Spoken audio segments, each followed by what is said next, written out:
Warriors நண்பர்களே, அத்தியாவசிய பொருளான பருப்பா இருக்கட்டும், எண்ணெயா இருக்கட்டும் பயங்கரமா ஏறி இருக்கு. முக்கியம் இந்தியா மட்டும் கிடையாது, உலகம் ஃபுல்லா பிரைஸ் ஏறி இருக்கு. அதுக்கும் காரணம் திரு விஜய் அவர்கள் தானா?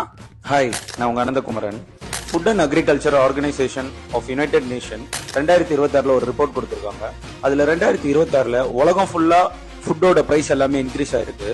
இந்தியாவில் ஃபுட் இன்ஃபிளேஷனால அத்தியாவசிய பொருளோட விலைகள் எல்லாமே ஏறி இருக்கு. என்டிடிவி ப்ராஃபிட் அப்படின்னு சொல்ற நேஷனல் மீடியால ஆனியனோட ரேட்டு ஒரு சிட்டிலையும் எவ்வளவு ரேட் இருக்குன்னு சொல்லி டிஃபரெண்ட் ஸ்டேட்ஸ்க்கான ரேட் போட்டிருக்காங்க. இங்க அத்தியாவசிய பொருளோட ரேட் ஏறினதுக்கு காரணம் ஃபியூவல் பிரைஸ் அதிகமானதும் உலகத்துல வார் நடக்கிறதுனாலையும் தான். இதை யாராலையும் கண்ட்ரோல் பண்ணவே முடியாது. ஆனா ராஜராஜேஸ்வரி அப்படின்னு சொல்ற கான்டென்ட் கிரியேட்டர் இதுக்கு காரணம் திரு விஜய் அவர்கள்ன்ற மாதிரி வீடியோ போட்டுட்டு இருக்காங்க. இப்ப நீங்க சொல்லுங்க, இந்தியா ஃபுல்லா விலைவாசி ஏறிட்டு இருக்கும் போது திரு விஜய் அவர்கள் தான் காரணம்னு சொல்றது எப்படி கரெக்ட் ஆகும் அப்படின்றது கமெண்ட்ஸ்ல சொல்லுங்க. இந்த மாதிரி நிறைய ஃபேக்ட் செக் வீடியோஸ் நான் பண்ணிட்டு இருக்கேன். வீடியோ இன்ஃபர்மேட்டிவா இருந்தா மட்டும் என்ன ஃபாலோ பண்ணிக்கோங்க. அப்படியே லைக் பண்ணுங்க, ஷேர் பண்ணுங்க, கமெண்ட் பண்ணுங்க, ரீபோஸ்ட் பண்ணுங்க, முடிஞ்சா ஸ்டோரியா போடுங்க. உங்களை அடுத்த வீடியோல பாக்குறேன். பை.